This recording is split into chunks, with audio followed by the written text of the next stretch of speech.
Hi అండి. నేను sweet షాప్‌లో బాదుషా కొన్నానేమో అనుకుంటున్నారా? లేదండి. నా చేత్తో నేనే స్వయంగా చేశాను. ఎంత జ్యూసీగా ఉందో కదా! చాలా టేస్టీగా ఉంటుంది. అలానే ఎప్పుడు ఒకేలాగా రెడీ చేసుకోవచ్చు ఇలాంటి బాదుషాని. మీరు కూడా నేర్చుకోవాలనుకుంటున్నారా? చూసేయండి ప్రాసెస్ మొత్తం. 2 కప్పుల మైదా పిండి తీసుకోండి. అందులోనికి పావు టీ స్పూన్ బేకింగ్ సోడా, అందులో చిటికెడంతా బేకింగ్ పౌడర్ వేయండి. అలానే చిన్న పించ్ ఆఫ్ సాల్ట్ని కూడా యాడ్ చేసుకోండి. వాటిని పౌడర్లోకి బాగా కలుపుకోండి. మీరు నెయ్యి తినే వాళ్ళైతే నెయ్యిని యాడ్ చేయండి. డాల్డా తినే వాళ్ళైతే డాల్డాని యాడ్ చేయండి. కొంతమందికి డాల్డా తినడం ఇష్టం ఉండదు కాబట్టి నెయ్యిని యాడ్ చేసుకోండి. నేనైతే మాకు డాల్డా తినడం ఇష్టం లేదు కాబట్టి నేను నెయ్యిని పోసుకుంటున్నాను. నెయ్యిని అందులో పోసుకొని పిండిని బాగా కలపాలి. ఇలా మనం పిండిని ఇలా పట్టుకుంటే ఉండలా రావాలి. అలా వచ్చినట్లయితే జ్యూసీగా ఆ జ్యూస్నంతా బాదుషా పీల్చుకుంటుంది. ఇందులోకి వాటర్ని యాడ్ చేసుకొని మంచిగా స్మూత్గా కలుపుకోవాలి పిండిని ఫింగర్స్తో. ఉండలు లేకుండా, అలానే గట్టిగా ఉండొద్దు పిండి, బాగా స్మూత్గా ఉండాలి. కలుపుకున్నటువంటి ఈ పిండిని ఒక 20-25 మినిట్స్ పక్కన పెట్టుకోవాలి. మూత పెట్టి, తడిబట్ట పెట్టి మంచిగా మూత పెట్టుకోవాలి. బాదుషాలు చేయడానికి ముందు మనం ఒకసారి పిండిని అటు ఇటు కలుపుకోవాలి. పిండి ఎప్పుడూ ఆరిపోవద్దండి. అన్ని బాదుషాలను మంచిగా ఒకటేసారి గుండ్రగా చేసుకోవాలి. ఎప్పుడు మనం ఆయిల్లో ఫ్రై చేసామో అప్పుడే బాదుషాలను రెడీ చేసుకోండి. బాదుషాను ఇలా ఫింగర్తో అని పైవేలు బొటనవేలు పైన ఇలా ప్రెస్ చేయండి. అలా చేసినట్లయితే ఆ మిడిల్లో సన్నటి పొర ఏర్పడి బాదుషా లోపల కూడా ఆయిల్లో పర్ఫెక్ట్గా కుక్ అవుతుంది. ముందే బాదుషాలు అన్నీ రెడీ చేసి పెట్టుకోకండి. పై లేయర్ అనేది మొత్తం గట్టిపడి బాదుషా అనేది పొంగదు. ఎప్పుడు వాయి అప్పుడే వేస్తూ రెడీ చేసుకోండి. నేను పాకం కోసం 2 కప్పుల మైదా పిండికి 1 కప్పు షుగర్ తీసుకున్నాను. అందులో వాటర్ పోసి కరిగే వరకు పక్కన పెట్టుకున్నాను. ఆయిల్ అనేది సిమ్లో కాదు, మొత్తం అసలు స్టవ్ బంద్ చేసేసానండి.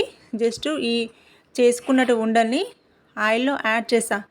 అన్నిటిని ఆయిల్లో యాడ్ చేసినాక మనం స్టవ్ని ఆన్ చేయాలి. అది కూడా సిమ్లో పెట్టుకొని, మొత్తం సిమ్లో ఉండాలండి. చూసారు కదా, ఆయిల్లో వేసి పొంగవండి. మనం ఆయిల్లో వేయగానే అవేం పొంగవు. ఇలా బబుల్ గమ్స్ వస్తున్నాయి చూసారు కదా, సైడ్లకి బబుల్ గమ్స్ వస్తాయి అంతే. ఎట్టి పరిస్థితుల్లోనూ స్టవ్ను మనం ఒక 1 to 3 మినిట్స్ వరకు ఫ్లేమ్ పెంచకూడదు. పాకంలో నేను వచ్చేసి 2 యాలకుల పౌడర్ని వేసుకుంటున్నాను.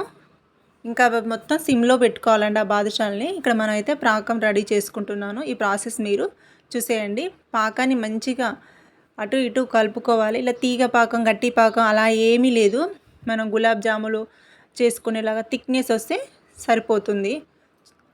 అంత బబుల్ గమ్స్ కొంచెం రాగానే అందులోకి ఇక్కడ నేను తినే పట్టిక వేస్తున్నానండి. తీయటి పట్టిక, తినే పట్టిక ఇంత కొంచెం వేయాలి. వేసి అలా అటు ఇటు కలుపుకోవాలి ఈ పాకాన్ని. అయితే ఈ పట్టిక వేయడం వల్ల మనం ఒక 2-3 రోజులు ఫ్రిడ్జ్లో పెట్టుకున్న బాదుషా పైన ఇలా స్వీట్లు అనేది గట్టిగా అవుతుంది కదా, చక్కెర అలా గట్టిగా కాదన్నట్టు, మంచిగా ఉంటుంది అన్నట్టు. చూసారు కదా, ఎటువంటి పాకం అట్లా ఏం లేదు. ఇక దీన్ని పక్కన పెట్టుకోవాలి. స్టవ్ ఆఫ్ చేయాలి. మనం ముందుగా ఆయిల్లో వేసుకున్నట్టు బాదుషాలని కొంచెం ఫ్లేమ్ పెంచి అటు ఇటు తిరిగేసుకోవాలి. పైన ఆయిల్ పోసుకుంటూ తిరిగేసుకోవాలి. స్టవ్ని బాగా హైలో పెట్టకండి, ఎందుకంటే మనకు గోల్డెన్ కలర్ లాగా వచ్చి మనకు మిర్చీలు, బజ్జీలు, పకోడీ ఫ్రై అయినట్టు ఫ్రై అవుతాయి. అప్పుడు మనకు బాదుషా అనేది కలర్ మొత్తం వేరేలాగా వస్తుంది, బాగోదు. అటు ఇటు మంచి గోల్డెన్ కలర్ కూడా కాదు, ఇంకా లైట్ కలర్ వచ్చే వరకు ఫ్రై చేసుకోవాలి. ఇలా నేను చూపించాను కదా, ఈ కలర్లో అయితే మనకు పర్ఫెక్ట్గా వస్తుంది.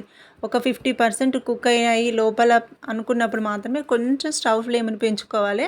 సిమ్లో నుంచి కొంచెం మీడియానికంటే ఇంకొంచెం తక్కువ పెంచుకొని అన్నీ పర్ఫెక్ట్గా కుక్ అయిన తర్వాత ఆ వేడివేడిగా ఉన్నటువంటి బాదుషాలని మనం ముందుగా రెడీ చేసుకున్న పాకంలోకి వేసుకోవాలి.